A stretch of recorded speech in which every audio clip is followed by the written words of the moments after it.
नमस्कार। आकाशवाणी जयपुर अजमेर से प्रस्तुत हैं प्रादेशिक समाचार।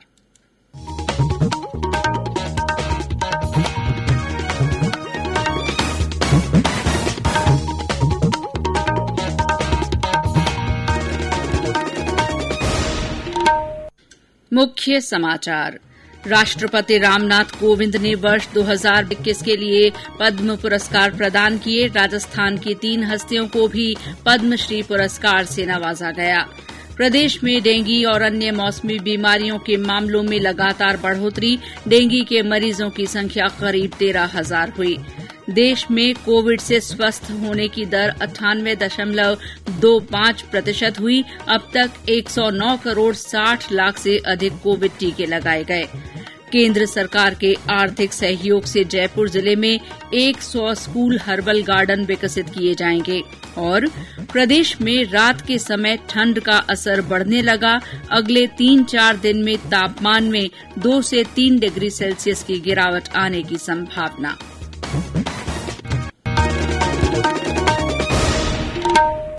समाचारों के साथ मैं शीला चावला। देश ने कोविड टीकाकरण अभियान के अंतर्गत 109 करोड़ से ज्यादा टीके लगाकर इतिहास रच दिया है। इस महत्वपूर्ण काम में योगदान देने वाले चिकित्सकों, नर्सों और अन्य स्वास्थ्य कर्मियों का आकाशवाणी अभिनंदन करता है। इसके साथ ही हम आपको सतर्क भी करना चाहते हैं कि कोविड संक्रमण अभी खत्म नहीं हुआ है। इसीलिए आप सभी से हमारी अपील है कि जल्दी ही दोनों टीके लगवाएं और अन्य लोगों को भी टीके लगवाने के लिए प्रेरित करें। त्योहारों के समय इन 3 आसान उपायों का पालन अवश्य करें। मास्क लगाएं, 2 गज की सुरक्षित दूरी बनाए रखें, हाथ और चेहरा साफ रखें। कोविड से संबंधित किसी भी जानकारी और मार्गदर्शन के लिए राष्ट्रीय हेल्पलाइन नंबर 1075 पर संपर्क करें। और अब समाचार विस्तार से।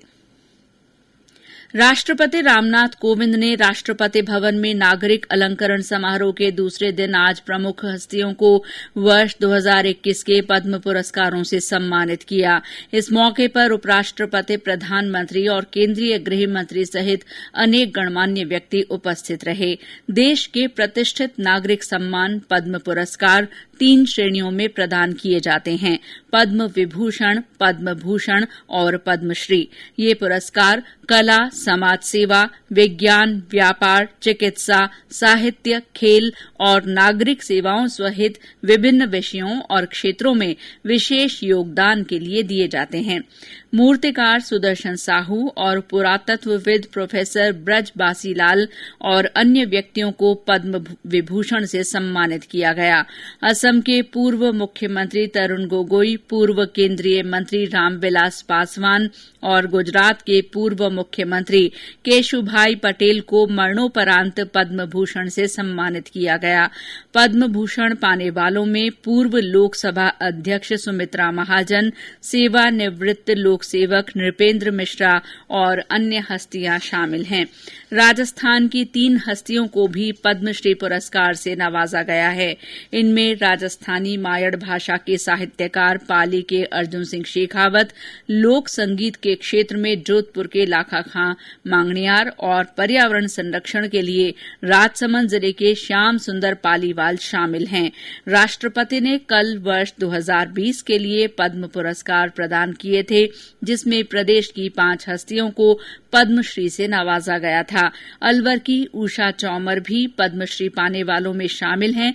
वे सुलभ इंटरनेशनल की अध्यक्ष रहीं और पर्यावरण संरक्षण तथा स्वच्छता की दिशा में काम कर रही हैं। आज अलवर पहुंचने पर श्रीमती चौमर का नागरिक अभिनंदन किया गया। इस मौके पर उन्होंने कहा कि महिला शिक्षा पर अधिक ध्यान दिया जाना चाहिए।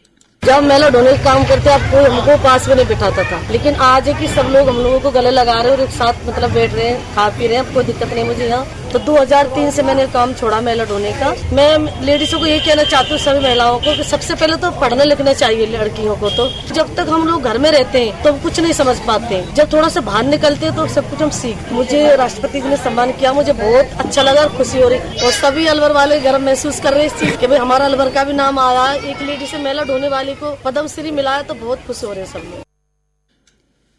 प्रदेश में डेंगू और अन्य मौसमी बीमारियों के मामलों में लगातार बढ़ोतरी हो रही है।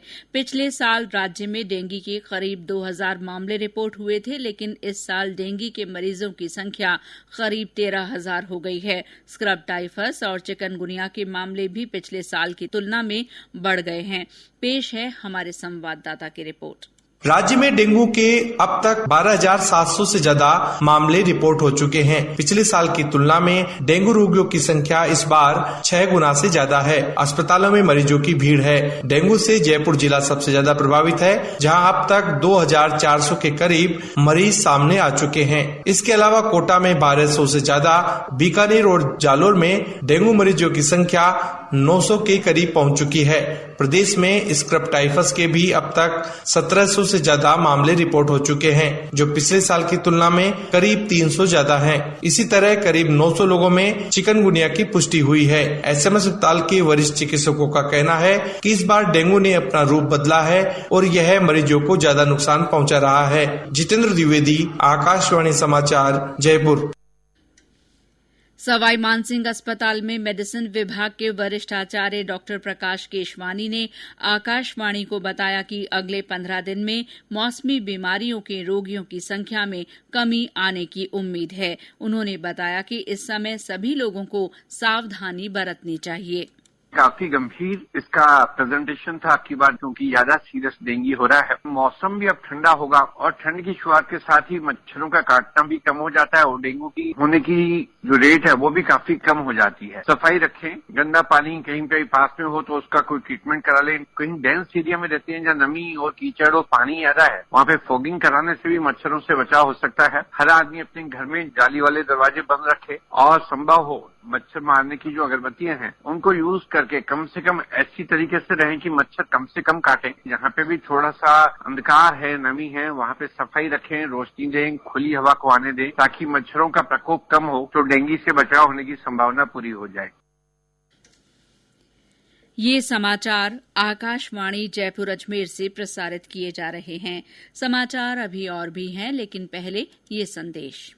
चलो मिलकर एक शुरुआत करें, चलो एक फैसला आज करें, मास्क नहीं तो टोकेंगे, कोरोना को रोकेंगे, चलो एक इरादा करते हैं, चलो कुछ वादा करते हैं, मास्क नहीं तो टोकेंगे, कोरोना को रोकेंगे।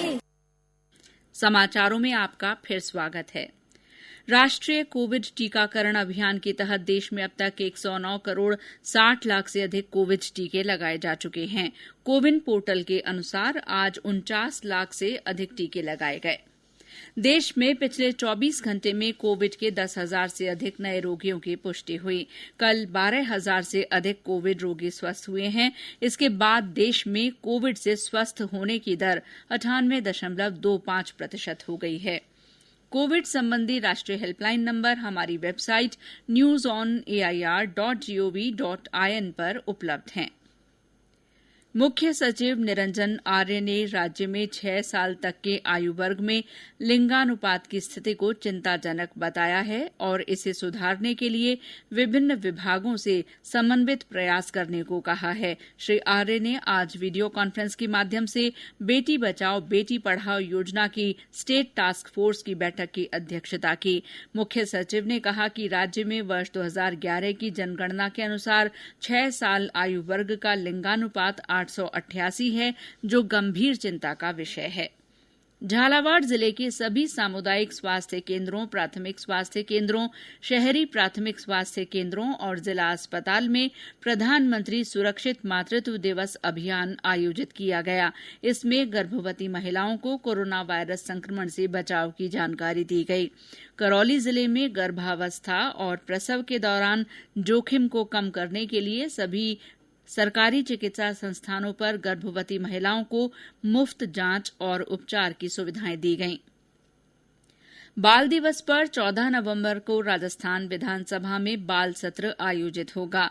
राजस्थान विधानसभा देश की ऐसी पहली विधानसभा होगी जहां बाल सत्र का आयोजन होगा। इस सत्र में बच्चे विधानसभा सत्र का संचालन करेंगे और वे ही विधानसभा अध्यक्ष, मुख्यमंत्री और नेता प्रतिपक्ष की भूमिका निभाएंगे। लोकसभा अध्यक्ष ओम बिरला, विधानसभा अध्यक्ष डॉ सीपी जोशी, मुख्यमंत्री अशोक गहलोत और नेता प्रतिपक्ष गुलाब चंद कटारिया सहित राज्य विधानसभा के सदस्य इस सत्र के दौरान मौजूद रहेंगे।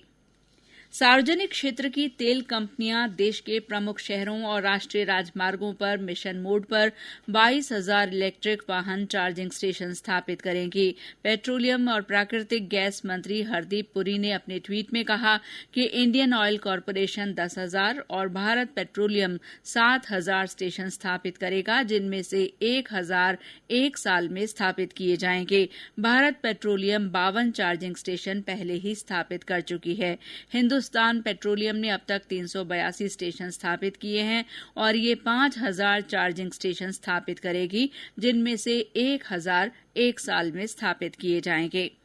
राष्ट्रीय औषधीय पादप बोर्ड की योजना के तहत जयपुर जिले के 100 स्कूलों में स्कूल हर्बल गार्डन विकसित किए जाएंगे। हर्बल गार्डन विकसित करने और 4 साल तक इनके रखरखाव के लिए केंद्र सरकार ने 53 लाख रुपए मंजूर किए हैं। योजना में हर स्कूल के लिए पहली किश्त की 25-25 लाख रुपए की राशि राजस्थान औषधीय पादप बोर्ड को प्राप्त भी हो गई है। बोर्ड के मुख्य कार्यकारी अधिकारी मनोहर पारीक ने बताया कि पायलट परियोजना के रूप में चुने गए 100 स्कूलों में 30 प्रजातियों के औषधीय पौधे लगाए जाएंगे। इनमें अर्जुन, आंवला, वज्रदंती, अमलतास, रहजना, बिल्व, पलाश, अडूषा, भृंगराज, मुलेठी और गुगुलो जैसे पौधे शामिल हैं।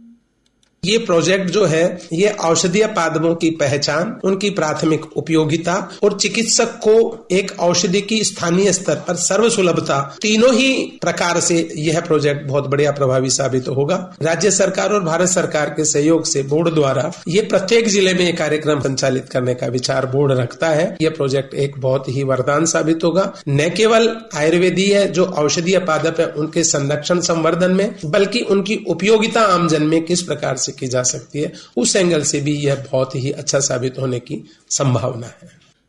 और अब मौसम। प्रदेश के कुछ जिलों में रात के समय ठंड का असर बढ़ने लगा है। सीकर में कल न्यूनतम तापमान 10 डिग्री सेल्सियस रिकॉर्ड किया गया। इसके अलावा चित्तौड़गढ़ में न्यूनतम तापमान 11 डिग्री सेल्सियस, चूरू में 11.3, उदयपुर में 12.2, नागौर में 12.3 और अजमेर में न्यूनतम तापमान 12.9 डिग्री सेल्सियस दर्ज किया गया। मौसम विभाग के अनुसार अगले 3-4 दिन में न्यूनतम तापमान में 2 से 3 डिग्री सेल्सियस की गिरावट आने की संभावना है। और अंत में मुख्य समाचार एक बार फिर। राष्ट्रपति रामनाथ कोविंद ने वर्ष 2021 के लिए पद्म पुरस्कार प्रदान किए। राजस्थान की 3 हस्तियों को भी पद्मश्री पुरस्कार से नवाजा गया है। प्रदेश में डेंगू और अन्य मौसमी बीमारियों के मामलों में लगातार बढ़ोतरी हो रही है। डेंगू के मरीजों की संख्या करीब 13,000 हो गई है। देश में कोविड से स्वस्थ होने की दर 98.25% हुई। अब तक 109 करोड़ 60 लाख से अधिक कोविड टीके लगाए गए हैं। केंद्र सरकार के आर्थिक सहयोग से जयपुर जिले में 100 स्कूल हर्बल गार्डन विकसित किए जाएंगे। और प्रदेश में रात के समय ठंड का असर बढ़ने लगा है। अगले 3-4 दिन में तापमान में 2 से 3 डिग्री सेल्सियस की गिरावट आने की संभावना है। इसी के साथ प्रादेशिक समाचार बुलेटिन समाप्त हुआ। नमस्कार।